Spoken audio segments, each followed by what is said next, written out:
So now his wheels up from Iraq, what has Hans Blix got to show for his brief 42 hours in Baghdad? In his words, Iraqi cooperation. But Iraq had already agreed to UN Resolution 1441, opening the doors to new inspection, so what's new?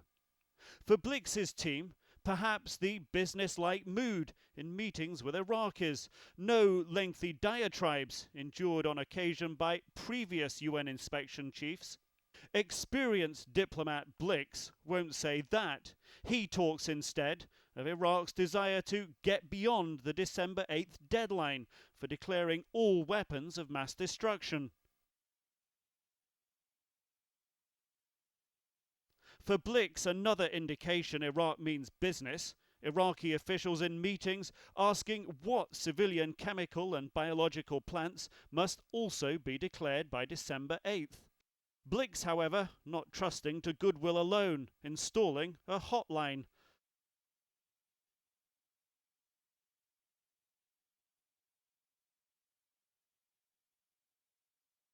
But the firmest signal of good intent Blix could have received, a meeting with President Saddam Hussein, was never outlooked and never happened. The Iraqi leader, however, did appear on TV during Blix's visit, no mention of inspectors. Overall, Blix's visit playing low in news broadcasts. Most here, however, well aware of Blix's visit and its importance. The inspectors had talks with the Iraqi side, and God willing, says Hassan, the result will serve the implementation of the resolution and serve Iraq's interests. After Blix's departure, on Iraqi TV, a top official hints at improving cooperation. The citizen and scientist is free in his behavior towards the inspectors for any request by the inspectors. Significant if it does mean Iraqi scientists can be interviewed by UN inspectors, as called for under Resolution 1441, in private and even out of the country. No doubt the sort of cooperation Blix would like to have. Too soon to say if that's what he's secured. Nick Robertson, CNN, Baghdad.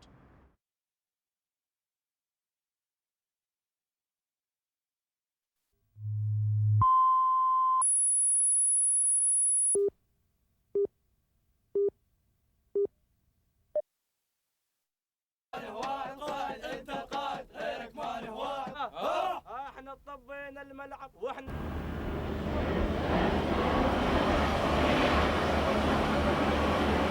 من تموز الجاري صاروخا على طائرات أمريكية وبريطانية معتدية في أجواء جنوب العراق.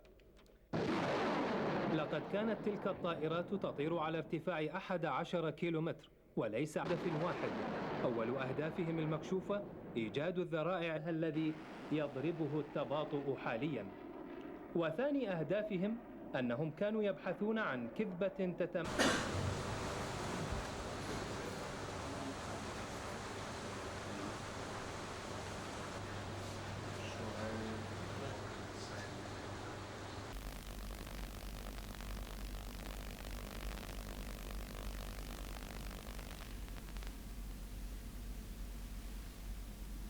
مناخ خلف قيادة السيد الرئيس المجاهد صدام حسين حفظه الله ورعاه.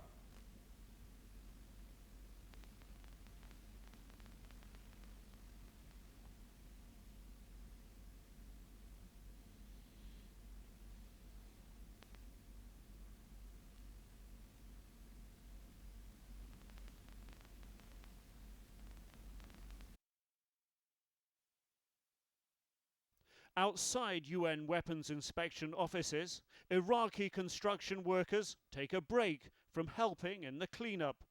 Inside the carefully guarded building, and out of sight, UN technicians are racing to refurbish laboratories and offices for the first team of 18 inspectors arriving Monday. Already progress has been made. Rows of recently cleaned off-road jeeps sporting new UNMOVIC registrations are ready for the first inspections due to begin next Wednesday. Plans are already well advanced for the next few weeks. Top of the list will be visiting sites where previous inspection teams have left behind monitoring equipment. Exactly where they'll be going is still a closely guarded secret.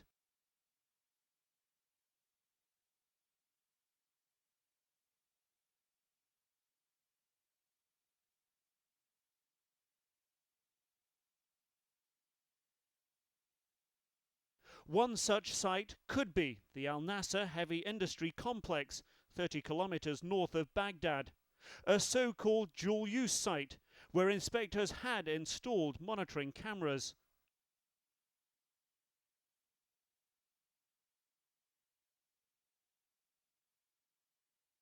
Not being ruled out either for early inspection are presidential palaces, until now the most contentious sites. Still unresolved, how will inspectors interview Iraqi scientists?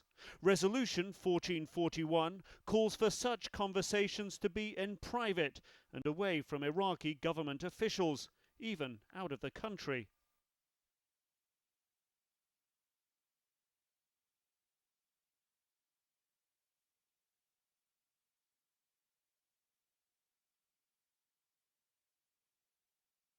For now, UN officials here in Baghdad seem encouraged by Iraqi cooperation, a view that may soon be tested when inspections begin next week. Nick Robertson, CNN, Baghdad.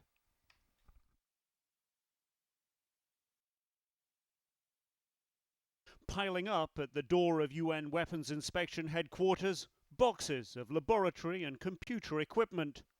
In all, several tons have arrived so far, including a satellite dish.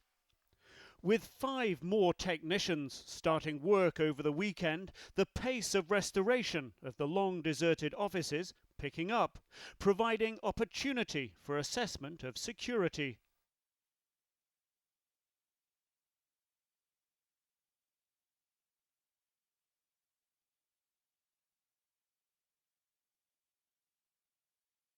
Despite the possible breaches in security, the first team of 18 inspectors is due to arrive late Monday and start inspections Wednesday. The inspectors still have much to work out. For example, when they'll expand their offices here in Baghdad, when they'll open bases in the north in Mosul and Basra in the south, and exactly how they'll arrange to interview Iraqi scientists. At a recent awards ceremony in Baghdad, Iraqi scientists receive honours for their work.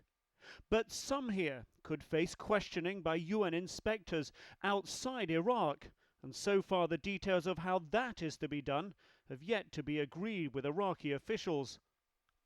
In a letter Saturday to the UN, Foreign Minister Naji Sabri says Resolution 1441 contradicts international law and questions the legitimacy of interviewing the scientists, saying the UN should preserve the sovereignty of countries and respect their laws, systems and human rights, adding that past international disarmament agreements do not allow for nationals to be interviewed in private or out of the country. None of these concerns, however, appear likely to delay the inspection process. Nick Robertson, CNN, Baghdad. Touching down just before dusk, a UN transport aircraft brings to an end an almost 4-year absence of UN weapons experts in Baghdad. Hidden from view, 17 inspectors forming the first inspection team are quickly loaded onto a waiting bus before being whisked away. First stop for those inspectors, their hotel.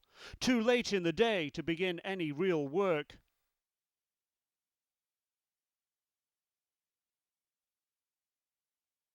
The 11 missile, chemical and biological weapons experts and 6 nuclear scientists, accompanied for the first time by uniformed and armed UN security guards, are due to begin their first inspections Wednesday.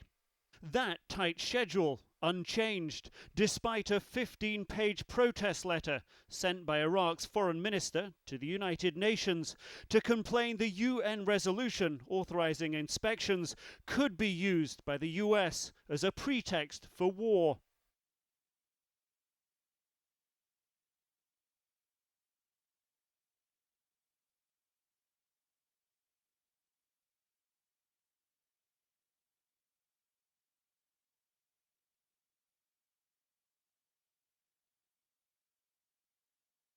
Over the last week, an advanced team of almost 40 technicians has been installing communications and computer equipment, as well as refurbishing laboratories at the UN inspection team's headquarters.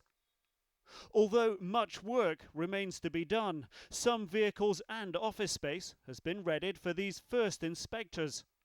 Likely first to be targeted by the UN, dual-use sites such as Al Nasser north of Baghdad, where inspectors believe equipment used for civilian industrial processes could also have been used to work on weapons of mass destruction. Inspectors will check monitoring equipment such as cameras installed by inspection teams in the 1990s and replace any found faulty. The aim for these inspectors to figure out exactly what has happened in Iraq over the past 4 years. No one on these inspection teams appears to be ruling out an early visit to a highly contentious presidential palace site. However, in these early stages, the UN appears to be adopting a softly approach as it restarts its long-stalled inspection process. Nick Robertson, CNN, Baghdad.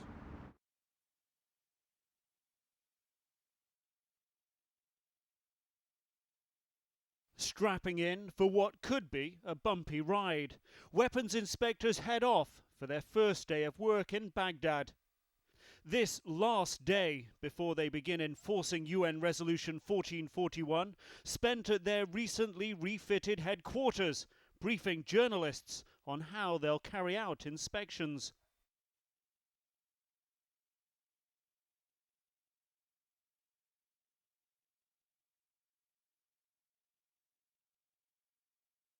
Among lessons learned, in the past, documents were carried out the back door as inspectors go in the front door.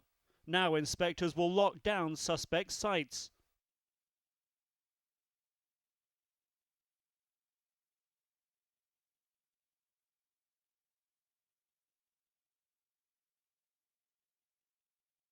Lessons learned last time.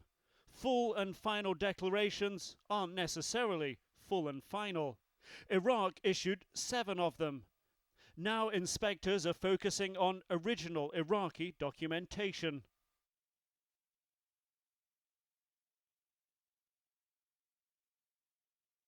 The UNMOVIC team showed radiation detectors and other high-tech devices the experts hope will speed their work. Analysis will include soil and air sampling. Teams will carry computers to cross-reference data from the field and share that data with experts outside Iraq.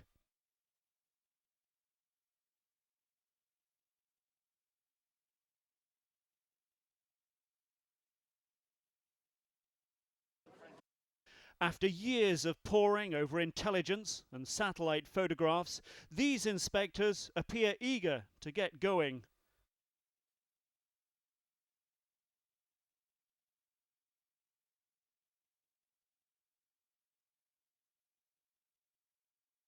The inspectors did not bring lots of new laboratory equipment with them. The lab work to be done in Baghdad is mostly basic for screening. The real legwork and analysis will be done in laboratories in the United States, Europe and Asia, allowing the inspectors to concentrate on their work on the ground.